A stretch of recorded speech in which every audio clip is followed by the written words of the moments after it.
Welcome back, everybody. I hope you managed to get everything done that you needed to do in that 15 minutes. Paul and I are delighted that we've got Bronwen Warner with us up next. Bronwen has did the One Thought training a couple of years after me.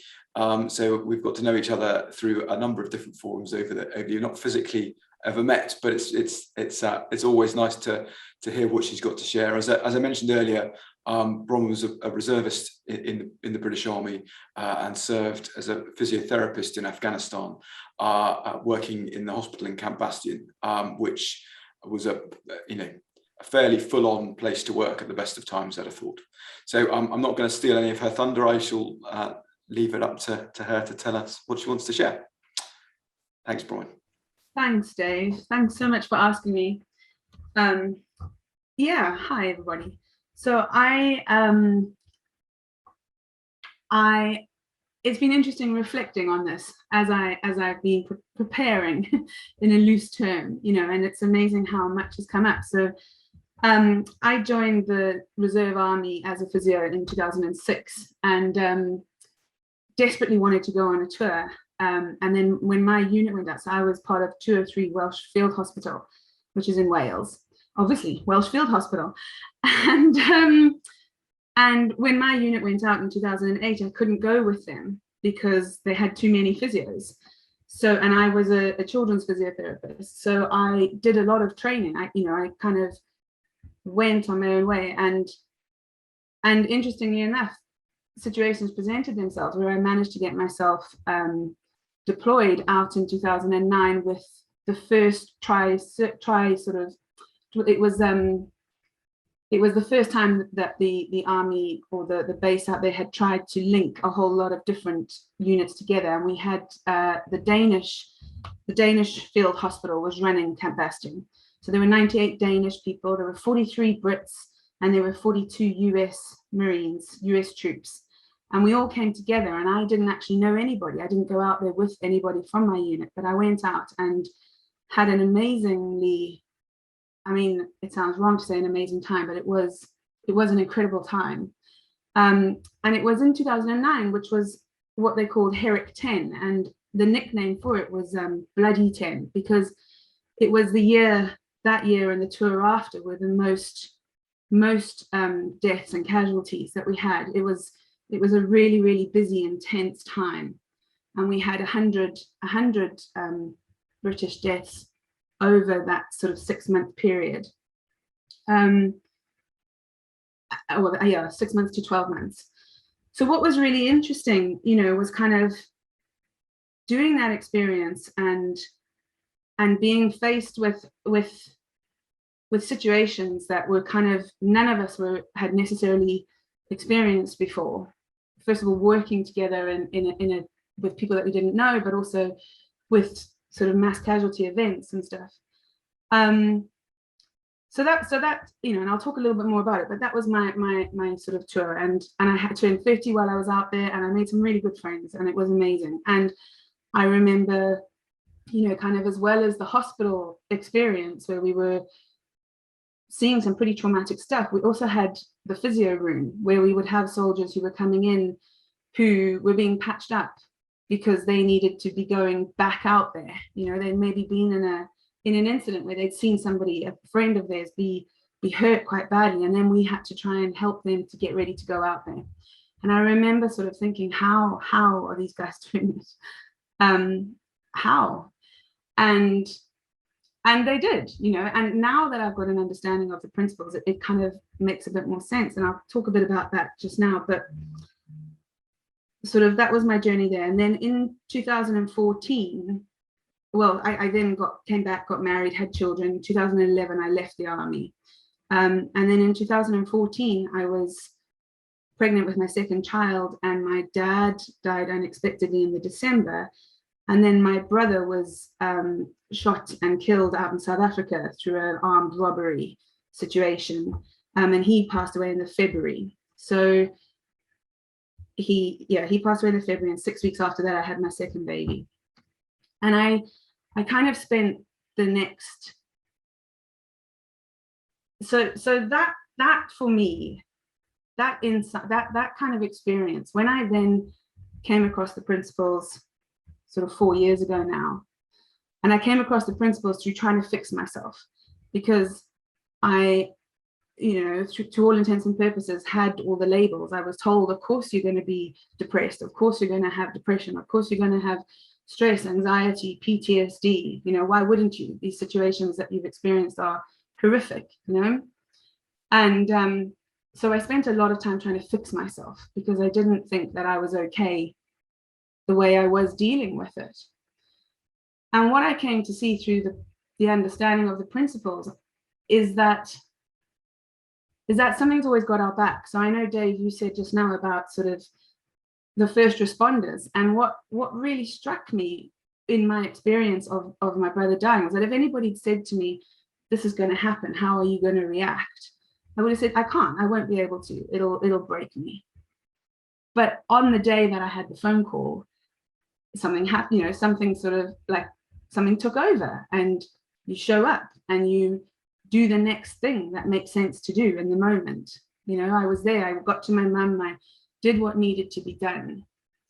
And I wasn't really involved in that process, which sounds really odd, but if anybody's experienced a crisis like that, that's kind of what it happens. I think that first 2-3 weeks was really quite calm, and just going through the motions and doing what needed to be done.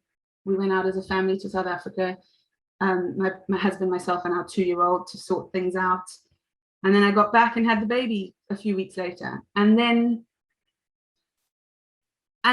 things sort of started going wrong. then it kind of got complicated and got complex and got messy, and I wasn't happy with the way that I was responding and reacting to things, and thought things should be different. So I went on a journey to kind of fix myself, and that's how I came across the principles. And when I first discovered that actually I wasn't broken, and that the way I'd been reacting and responding was perfectly fine, that was massively helpful for me.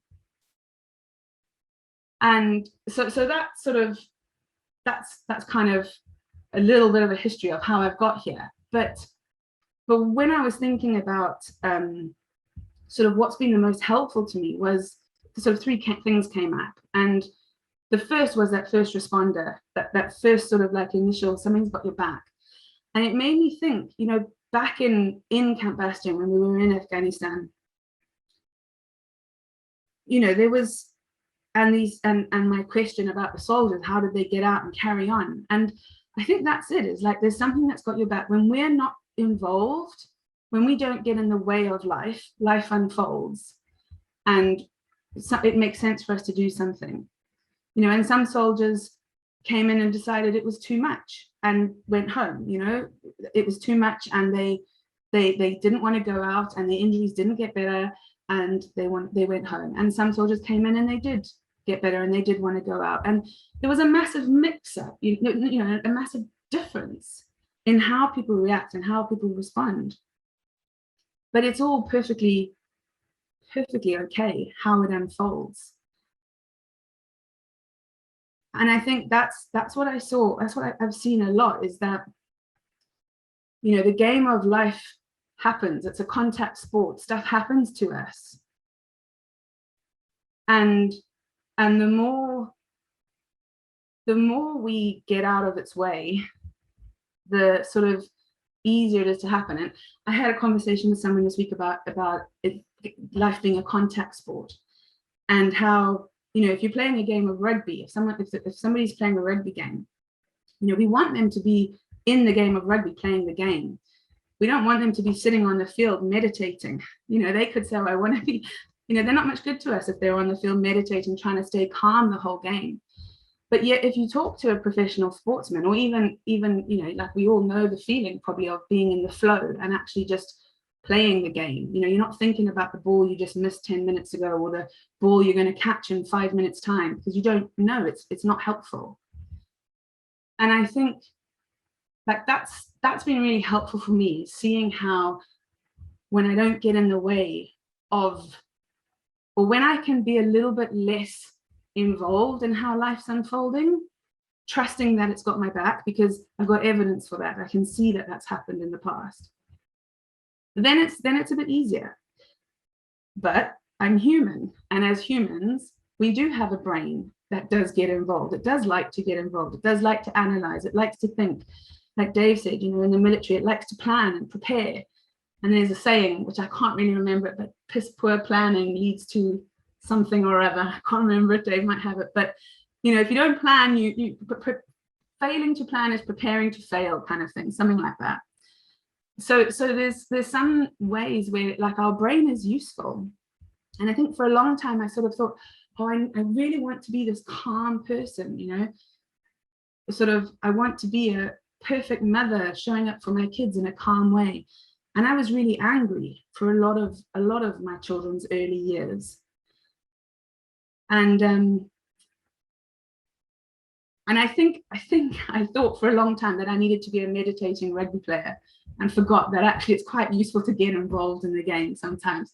But there's a way of doing, you know, so that was one thing that's been quite helpful for me to see since this understanding.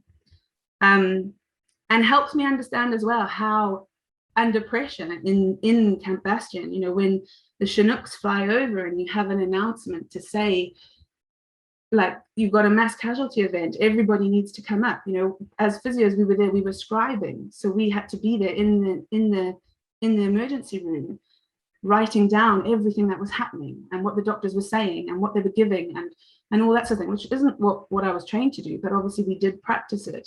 But in the situation, you just show up and you do it, you know. A bit like coming to talk to this, you know, like, oh my God, what am I going to say? How am I going to say it? No idea, but I'm just going to show up and something's going to unfold, you know. Now, I could get in my head and get involved, or I could just take a breath and show up and see what happens. So that was the first thing that kind of came to mind when I was thinking it was really useful. And then the other thing, just to speak to Dave's brilliant sort of main effort and end state of people living with productive, confident, productive, happy lives despite their past experiences, which I love. But when it comes to thought or thinking, I often have this this image that comes to mind. So we create our experience through our thinking, all right? And like I say, in preparing for this little talk, I've been thinking about things that I haven't thought about in 12 years. I haven't really thought about my experience that much in Afghanistan, you know, whereas I have been a lot lately. And lots of things are coming back, and I'm remembering things, and you know, sort of what I've discovered as well, you know, is that something happens in our lives, like my brother dying, for example, and I can recreate that. I can basically, I don't know, you know, I'm going to say it anyway. I'm sorry if it sounds a bit crass, but like, I can basically make him die every day through my thinking of it, through my story that I'm telling myself about it. And I noticed this, you know, when a Chinook flies over now, you know, like a Chinook is a completely neutral thing, but my experience of it is that I get a little bit, like I get those feelings when there was something happening, when I had to then jump out of bed at 3 o'clock in the morning and rush up to a hospital and not know what we were going to be faced with. Like I can get back there really quickly, but it's not the Chinook that's doing that to me. It's my thinking. It's my story that I'm telling myself about the Chinook. And I remember coming over very early on, you know, sort of, I think I got back in October, and my mum and I were up in London for Remembrance Day, and there was some, I don't know, they blast things, they make like the cannons go off or something, I don't know, there was a big blast, and I remember almost dropping to the floor, you know, because I'd been so conditioned to kind of, if there's a blast, just drop, you know. And that's what our mind does to us, is it creates an experience before we even know what's happening, you know. And sometimes the only way we know that we're having an experience created by thought is through our feelings. And I see it a little bit like wearing different layers of clothes. So in the army, you've got like boots and a nice, you know, like trousers and a top, all right? But then there's something called a CBRN suit, which is a chemical, biological, radiological, nuclear, you know, so basically you've got a kit up in this, and it's like really starched, thick, like felt cardboard. It's horrible. It's a really horrible thing to put on. And you put it on and you've got to have the coat on and the trousers, and you've got to put things over your boots and thick black gloves on and a hat, hood on, and it's really itchy. And once you've got all this on, you've got to put a respirator on. And like, it's really uncomfortable, and you can't see what's going on, and you can't hear people properly. And, you know, I was lucky I never had to wear it in a real life situation, but we had to do lots and lots of drills and practices in this thing. And I remember getting really stressed once and actually having a bit of a panic attack in it, you know, because it was so uncomfortable and I was so, couldn't see, couldn't hear. And what I've been thinking recently is like, sometimes we walk around in like an invisible CBRN suit, you know, with our stories and our thoughts and our layers of what we're making up about the world and other people. And to the extent that I realize I'm wearing a CBRN suit or I'm wearing my pajamas, that influences the way I experience my life, you know? So sometimes I can, you know, I'll notice that I'm feeling really uncomfortable, and it's like, okay, well, that's all I need to know that I've got this layer of stuff. But what's really helpful for me to know is that other people also have their form of CBRN suit and story and bubble that they put up. And when we come together, both of us in our CBRN suits, it's really hard to see the other person. But kind of knowing that that's all that's going on, is that's what's separating us, is my story that I'm telling about this person or that person, has been really helpful. And the clearest thing I got with that was when I was actually doing One Thought, and we had to do a listening exercise. And I realized that I hadn't actually listened to my husband, like probably our whole relationship. All I'd been listening to was my sort of thoughts about him. And we were in quite a bad place, and I wasn't sure I wanted to carry on with it. But I realized that every time I spoke to him, that's the filter through which I was seeing him. It was like, oh, I don't know if, you know, of course, why would I stay with you for saying, you know, like saying that sort of a thing? And when I realized that all I was listening to was my story about him, and that I was naturally never connecting with him, it changed everything. And he's still a bit, like, he's still a bit silly sometimes, but on the whole, I don't live my life in that uncomfortable sort of space with him, because I'm able to take off, you know, or just to not put the CBRN suit on, and to be in my pajamas a little bit more comfortable, a little bit more relaxed, a little bit more connected with him and with other people. So that was sort of the other thing that came up. And I don't know, I've talked a lot. Like, are there any questions or comments on any of that? So does it make sense?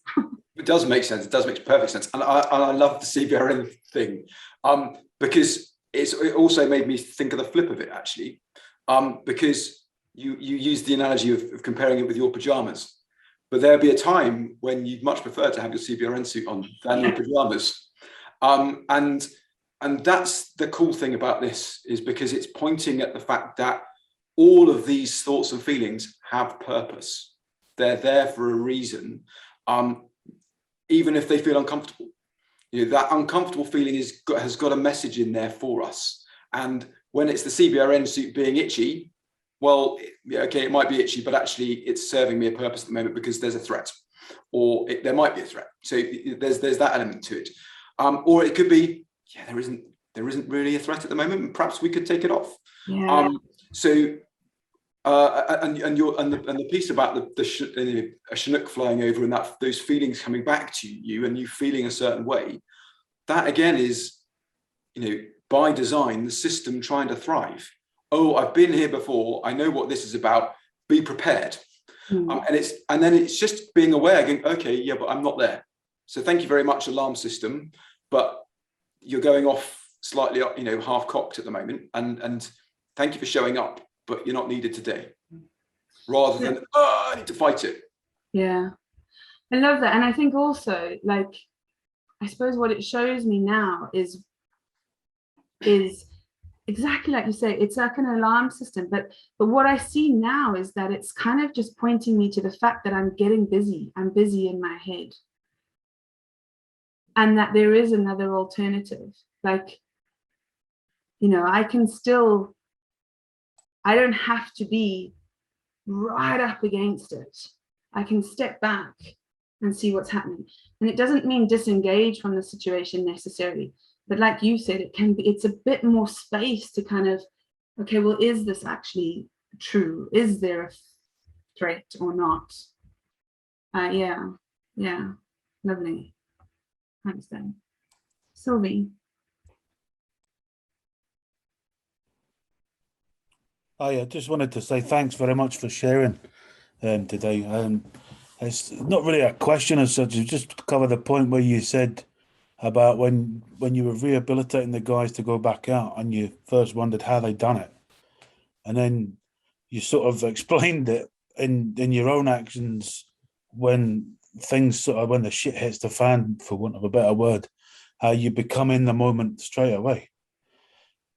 And up until I sort of discovered about the principles, I would spend hours and hours, a bit like yourself before this chat, worrying and being anxious about what's going to happen.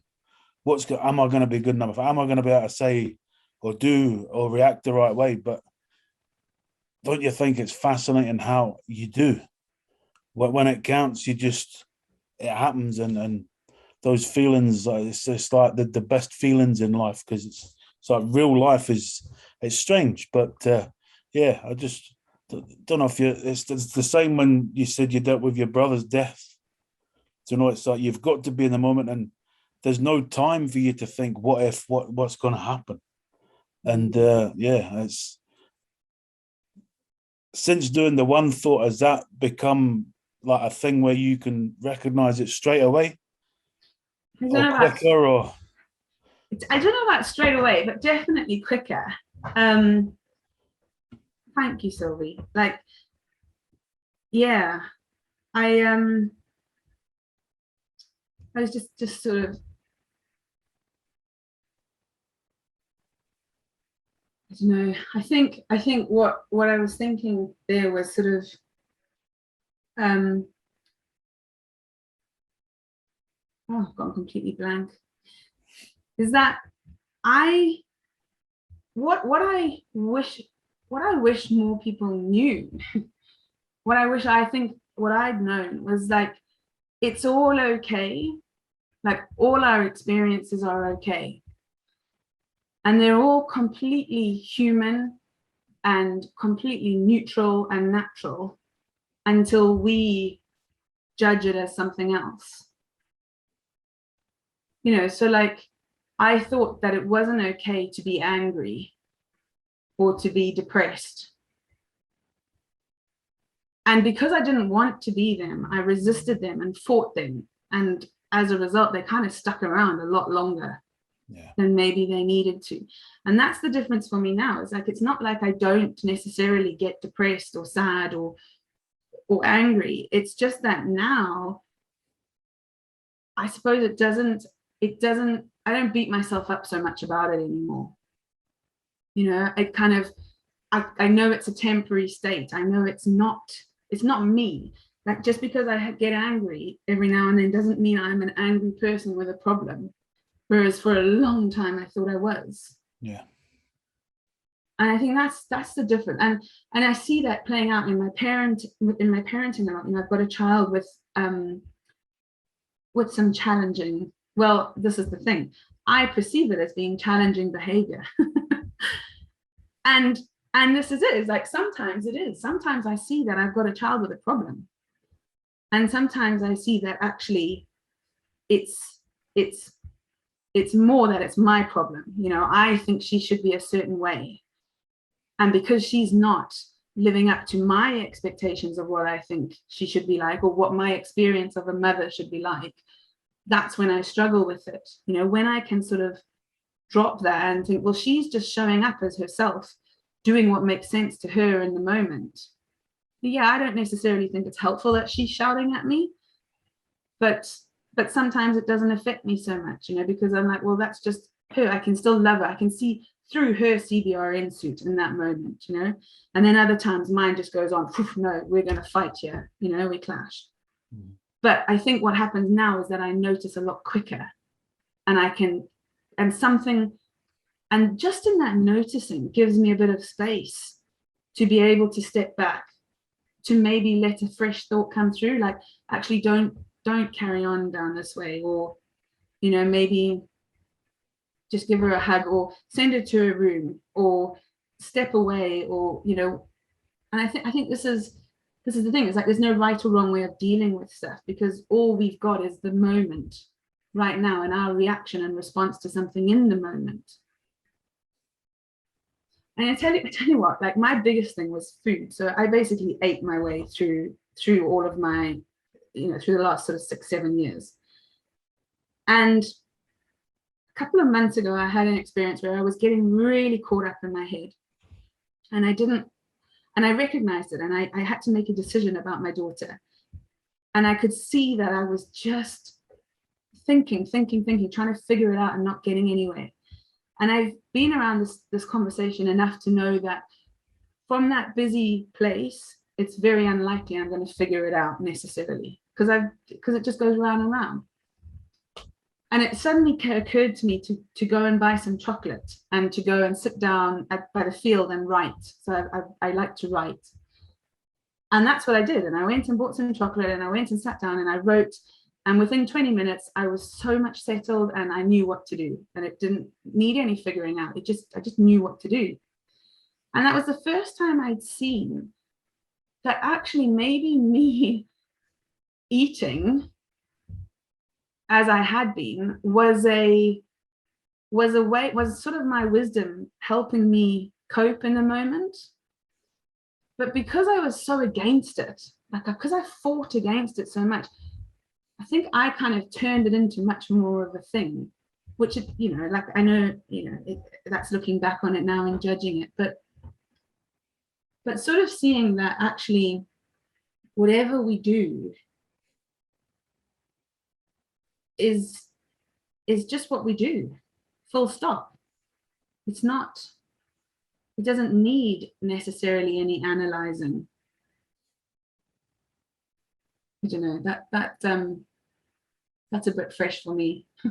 but like, I think I've definitely seen that, like, there's the present moment, but where I definitely spend most of my time is either in the past or in the future with regards to my thinking. I'm either thinking about what's going to happen, and I think grief does this, and PTSD, possibly anxiety. I'll sometimes look at my children and think, what happens if something happens to one of them? Like, that comes up a lot. And I can get myself really caught up in that. What about the future? How awful would that be? I don't want them to have to go through what I went through. What? Or I can go, or I might think, oh, if only Jeremy was here, this is how it would be. Do you know what I mean? Like, but those are both experiences that aren't true. They're just stories. But when I can see that, then it's sometimes much easier to sort of come back and say, okay, well, right here, right now, it is what it is. Like, they're fine. And yeah, sorry, I went on a bit of a tangent there, Sylvie, but yeah. No, fine. No. It all makes sense. It all makes sense. And a lot of people, when they need to find that space, they tell you to sort of take breaths, but I much prefer eating chocolate. So yeah, I think I'll definitely take that one away. But no, it's as I said, it's great. Thanks very much for sharing. And yeah, I've got quite a lot from what you've said there. So thank you. Thank you. Can I ask something, Bron, to you or Dave, please? Can you hear me okay? Yeah. Yes, we can. Yeah. What would you say to someone who said that they were afraid of the quiet? So I work with young students that sometimes say that. And when the first couple that said it to me, because I liked the quiet, I didn't understand why. And then sometime later, I realized it was because they were probably afraid of their thinking in the quiet.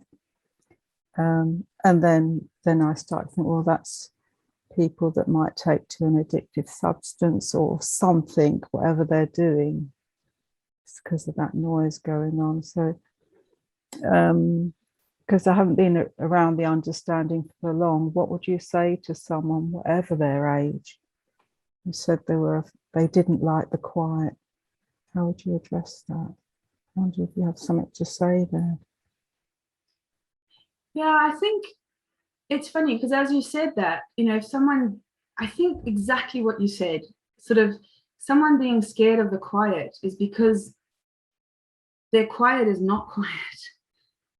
Their quiet is not quiet, and that's what I did. Like, I didn't want to be alone with myself, or with, like, and I think this is quite common in people who've experienced grief or some sort of tragedy, is that they just get really, really busy trying to fill up their lives. Like, I did so much, it's just doing, because you're scared that if you're not doing, you're going to be sat there with yourself on your own, and you're going to just lose your mind. But that's not quiet either. So it's the type of thinking they're having in the quiet. Yeah, but this is it, isn't it?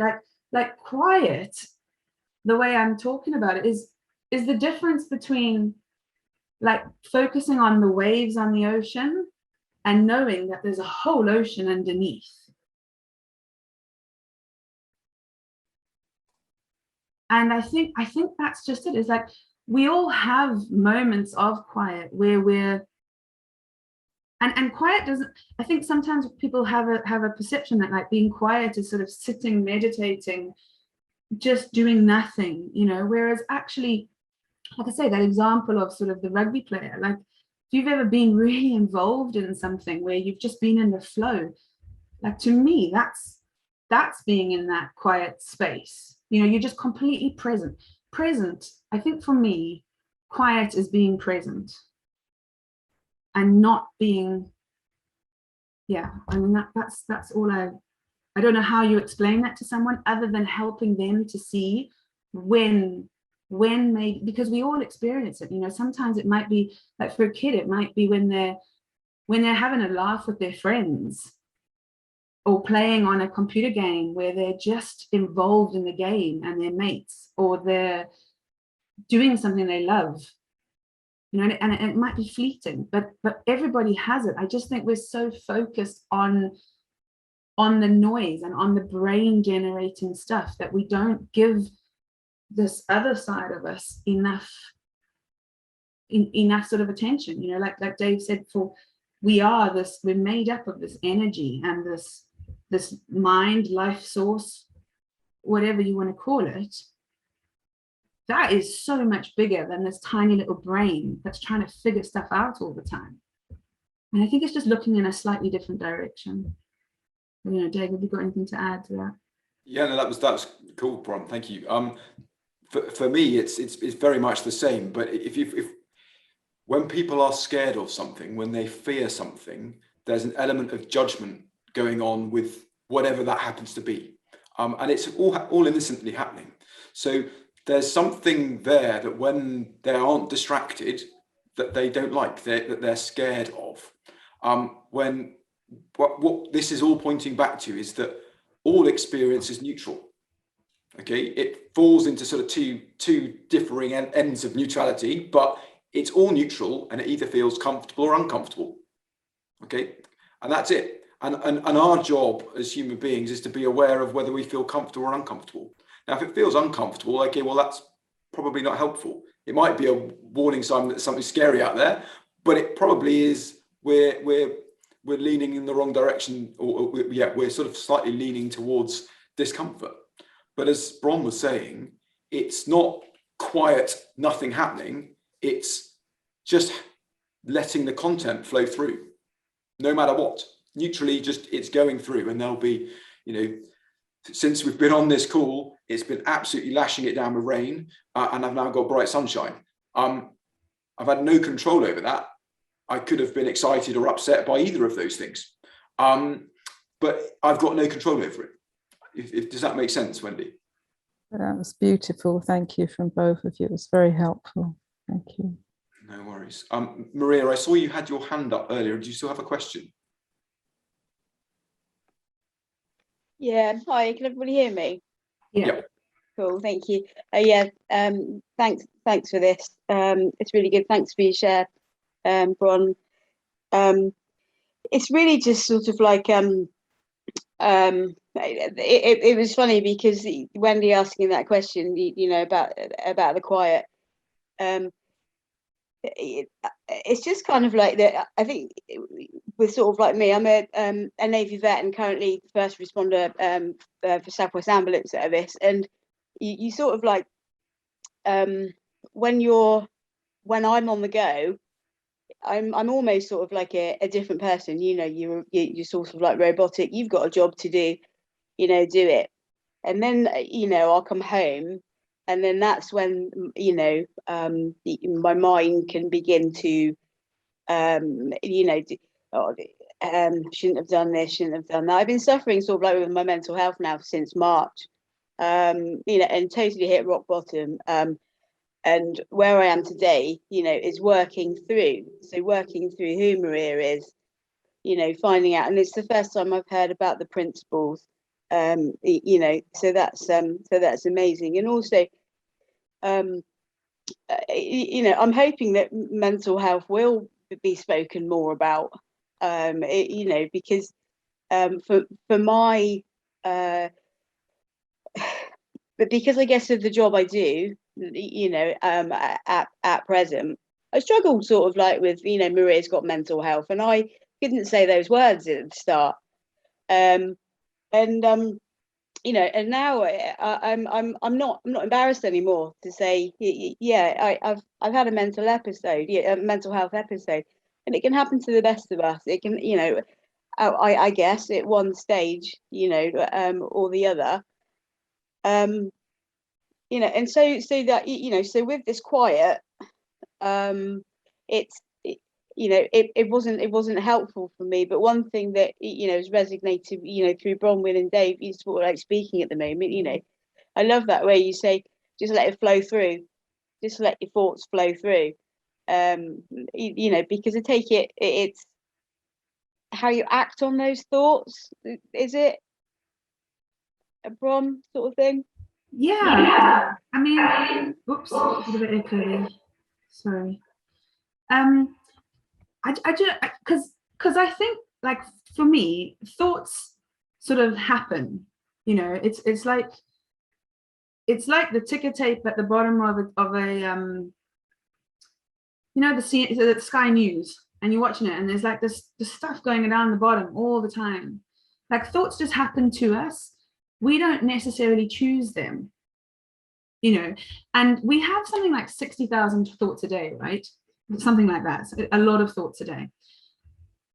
And yet we don't get caught up with all of them. So I could say, you know, like, you know, maybe thinking about what you have for lunch or dinner. I don't know, dinner's a big one for me. That's probably not a good example, but like thinking about whether you're going to put a sweater on or not. It's just a thought that happens. Yeah, I'm going to, I'm not going to. I'm cold, I'm going to put a sweater on. I'm hungry, I'm going to get some food. You know, whatever. Like, there's so many thoughts that happen that we just don't pay attention to. You know, but then what happens is that there'll be a thought that we then sort of like jump on, and it becomes like a news story, you know, and then we're focusing on that news story, and we're listening to the news story, and we're watching the news story, and we're Googling what else we can find out about the news story, and we're talking to our friends about the news story, and we're making a big deal of that little piece of content that was at the bottom of the screen. Just like if we hadn't made it into a big story, it would have just gone. But what's so cool is knowing that even if we've made it into a story, another story is going to come along at some stage, you know. And that's sort of how I see, it's one way of seeing thoughts, you know. It's like we've always got blue sky, and a different analogy, but like we are blue sky, you know, but clouds come across, and it's like your thoughts are like clouds, and you might have a thought storm, you know, stuff comes across the sky, but it just passes through, and we don't have to get affected by it. You know, we've always got, there's a blue sky all the time behind it. I don't know if that speaks to what you were saying there, Maria, but I'm really glad you're in this conversation, you know, and I think you're right with what you said about mental health. You know, we have all got mental health, and I know Dr. Bill Pettit will talk about this later, but like, why don't we talk about the health bit in mental health? Because us being human is resilience. You know, you showing up and going to work or doing like living life, that is resilience. You know, we're showing up and doing what needs to be done. There's nothing to be developed there. I don't see anyway. That's the health in us. Yeah, honestly, the Bronwen, thank you very much for that. And no, it's answered all my questions. And unfortunately, I've got to leave everybody at 5 o'clock to go to a silly bonfire, so I'm gonna miss this, but I'll catch it up. I'll catch it up the second half, like when it comes out on the link. But yeah, thank you very much, guys. Thanks. No worries.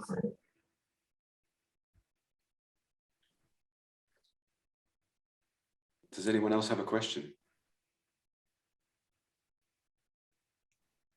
I have just a quick comment. I like what Ron pointed to when she said it's the engagement in the moment. And I find that very real for myself, is that it's that engagement in the moment is when I'm finding that quiet space, or that no thought space. And I find when I'm talking with people that there's some bit of confusion about when I say quiet, and much like what Dave said in the beginning, get away from the definitions, you know, and because quiet immediately evokes, well, go sit in a corner, you know, kind of a thing. You need a timeout. But I find it's the engagement in the moment, whether I'm mowing the lawn or doing a puzzle or doing, you know, like Maria, an ambulance call, in the zone. When you're engaged in the moment, I find that there is no thought. You're just doing. Anyways, I just wanted to point that out, and thanks, Bron, for sharing. No, thanks, Rick. It's lovely. And you know, I think it's important to point out as well that, like, we're not talking about this to kind of say like the ultimate attainment is a completely zenned out, connected to the quiet all the time thing. I don't think that's possible, you know, and in my experience of listening to other people talking who've been around this understanding for a long time, it's not the end game. You know, we are human, and we're going to have moments like that. Like I said, we are playing the game of life. But it's just knowing that that's on offer, and being able, like, just knowing how the system works. And I think that's what this conversation and what the understanding gives us, is like, okay, well, I understand how it works, which means that I can be a little bit more playful, more curious, less, like, it's not on me. It's just not on me as much as I thought it was. But definitely in my conversations with people, I think that's what people think, that through coming to this understanding, they're going to have like this zenned out, always chilled experience. And I'm like, I don't think that's what's on offer. It's just that you can be a little bit more graceful with the ups and downs. That's cool, Bron. Yeah, it goes back to your analogy earlier on of the sunshine always being there. You know, we're going to experience the weather because the weather is what's flowing through us. But the who we really are bit is that sunshine, that, you know, that bright burning thing that's always there, always there, day or night. We just might be facing in the wrong direction. It's still there. It's constantly flowing, and it's just knowing that no matter when we find we're caught up, that it'll pass, and that we will come out the other side. So it's not then a battle to try and stop the feelings that we're having at the moment. It's knowing that they aren't going to last forever.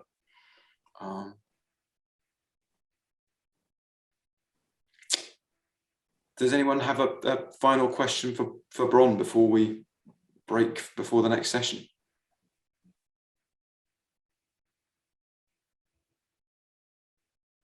Thank you to those who asked and to listen. So just reading what's come in the chat. I was, do you hear me? Yeah, hi Alex. Hi.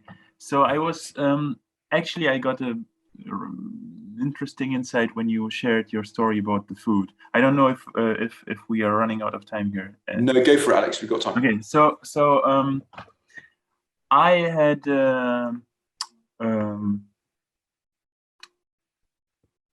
let's say I was dealing with all kinds of behavior that I would consider addictive with whatever, basically, because when I would stop one thing, I would just start another thing, like for example buying Legos, you know, and then doing something else.